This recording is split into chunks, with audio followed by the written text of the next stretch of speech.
Teman-teman,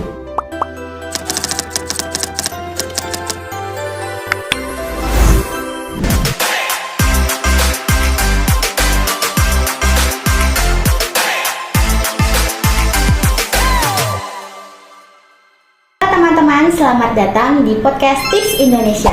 Saya Anera Salsabila akan ngobrol tentang spiritual motivation. Bagaimana sih menemukan kekuatan batin untuk bangkit dan jadi versi terbaik diri kita? Aku ditemani oleh Bapak Askan Setiabudi, seorang trainer spiritual motivation yang sudah banyak membantu orang dan menemukan arah hidup dan semangat baru. Halo Pak Askan. Halo Naira. Pak Askan, Ya. kan banyak orang mengira motivasi itu hanya soal semangat atau target duniawi. Oke. Sebenarnya, apa sih spiritual motivation itu?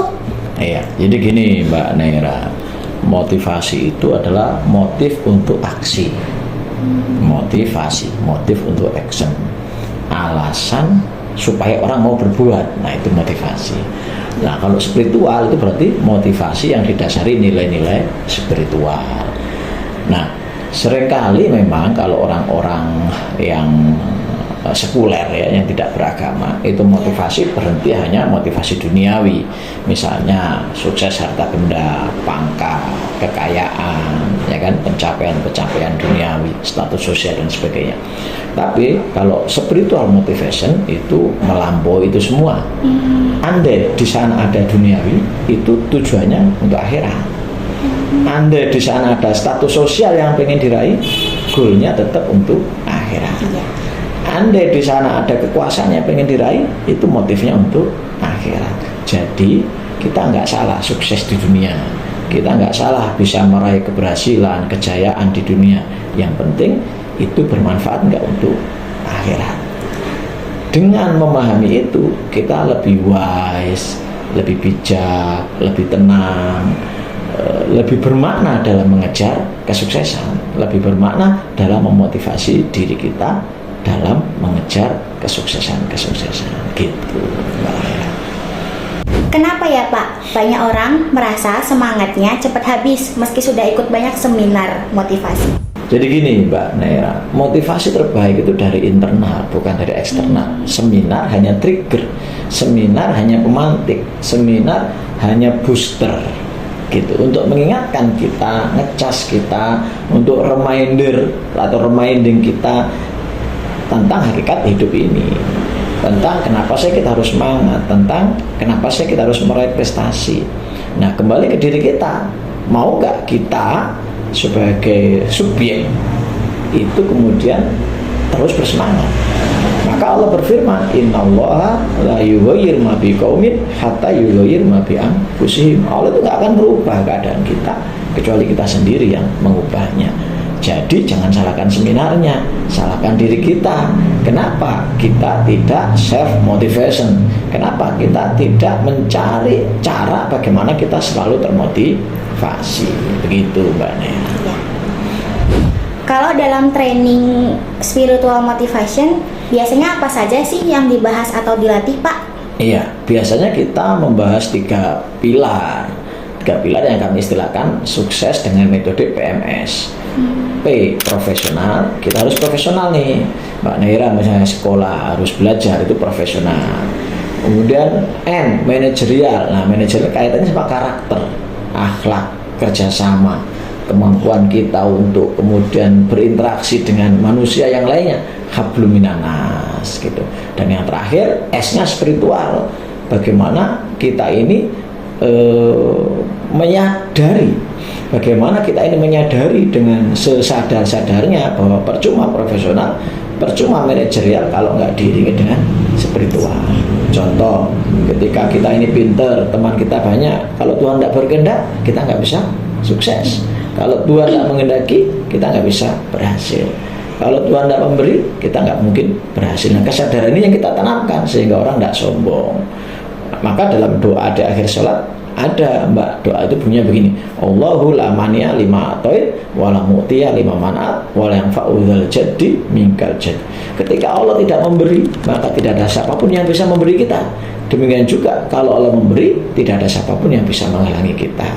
Percuma kita pinter profesional, kita pinter manajerial, kalau kita tidak dapat ridha Allah, tidak kuat secara spiritual, maka kesuksesan tidak mungkin hadir dalam hidup kita. Nah, itu yang kita ajarkan dengan kisah-kisah yang puluhan tahun kita alami secara pribadi, dan dari klien-klien mengalami peristiwa-peristiwa itu kita ceritakan di training, sehingga peserta mendapatkan wow, begitu inspirasi untuk yes, tidak cukup profesional, tidak cukup manajerial, tapi kita harus bersandar pada nilai-nilai spiritual. Begitu Mbak Nera.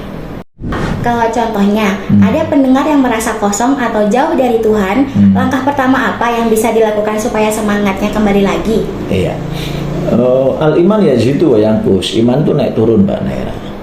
Yazidu bitoa. Kalau pas lagi turun, coba beribadah, coba kumpul sama orang-orang baik, insya Allah imannya naik, semangatnya naik. Wa yanqus bil maksiyah, turun dengan kemaksiatan, turun karena perbuatan tidak baik atau karena kumpul sama hal-hal tidak baik, lingkungan yang tidak baik. Maka supaya kembali kuat spiritualnya, berbuat baik, kemudian ketemu orang-orang baik. Yang kedua, wa yaqwa bil ilm wa yatafu bil jahl, kuat dengan ilmu, lemah dengan kebodohan. Maka belajar yang menjadikan kita semakin dekat dengan Tuhan, semakin sadar pentingnya hidup, semakin sadar pentingnya kita beribadah, dan jangan biarkan kita terus-menerus dalam kebodohan, terus-menerus tidak belajar, karena kebodohan itulah yang sebenarnya menjadikan kita jauh dari motivasi. Begitu Mbak Nera. Sebagai penutup, boleh dong Pak Askan kasih tips singkat tentang spiritual motivasi tetap terjaga setiap harinya. Oke. Ini kita bisa ambil dari salah satu ini Pak, lagu ya. Yang ini diambil dari syair Jawa ya, bahwa kita harus bersihkan hati kita, menyembuhkan hati kita kalau kita lagi males ibadah itu. Maka tombuati itu ada 5 caranya. Ya, yang pertama baca Quran dengan maknanya. Jadi Quran kita baca 1 ayat, 2 ayat, 3 ayat dengan maknanya. Dari situ kita akan dapat insya Allah obat. Karena Quran itu syifaul linas, obat buat manusia. Yang kedua, puasa. Puasa Senin Kemis, Daud, atau puasa apalah terserah. Karena puasa itu menjadikan kita lebih dekat dengan, lebih connect dengan Yang Maha Kuasa. Kemudian yang ketiga, sholat malam. Ya, di atas jam 12 malam walaupun 2 rakaat itu kita sholat. Di keheningan itu biasanya kita lebih merasa ada yang ngawasi. Kalau yang 5 waktu kan kadang di keramaian gitu. Kalau pas sendirian itu menjadikan kita lebih sehat secara fisik ya, karena malam ya, dini hari, dan sehat secara mental. Yang keempat, orang soleh. Cari orang-orang soleh, orang yang lebih taat, lebih ngaji, orang yang rajin ibadah. Kita kumpul dekat-dekat mereka. Kata Nabi, dekat dengan pandai besi kita akan kecipratan api, kalau dekat dengan penjual minyak wangi kita akan wangi. Dan yang terakhir, zikir. Zikirnya harus dikuati. Supaya zikirnya kuat, sore tidurnya Mbak Nera. Jadi di sisa itu, kalau Nabi kan tidurnya di sisa ya, dan malam-malam ya kan. Nah, malamnya bangun, dini hari zikir. Zikir apa yang paling bagus? Ulama berbeda-beda. Ada yang istighfar, ada yang sholawat, ada yang hamdalah.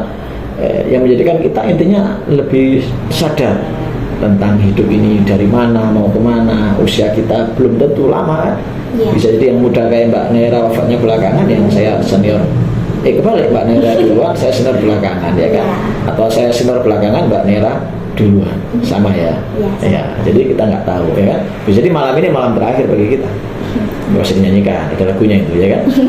Lagunya siapa itu? Roma Irama ya kan. Malam ini malam terakhir bagi kita. Jadi buat pemirsa, supaya kita spiritualnya kuat, itu dari tombuati itu 5. Apa lagi? Kita ulangi. Apa tadi? Yang pertama, baca Quran dengan maknanya. Yang kedua, sholat malam. Yang ketiga, orang soleh kita kumpuli. Yang keempat apa? Puasa. Yang kelima, zikir. Nah, 5 itu dilakukan, insya Allah kita semangatnya kuat, spiritualnya kuat, imannya kuat. Begitu Mbak Nera. Masya Allah, luar biasa sekali tips dari Pak Askan. Semoga obrolan ini membuat kita semangat dan semakin dekat kepada Tuhan kita. Terima kasih Pak Askan sudah berbagi, dan sampai jumpa di episode berikutnya. Jangan lupa subscribe, like, komen, dan share. Sampai jumpa di podcast selanjutnya. Bye-bye. Bye, thank you Mbak Nera, sukses selalu. Ya, makasih Mas Oke. Kan.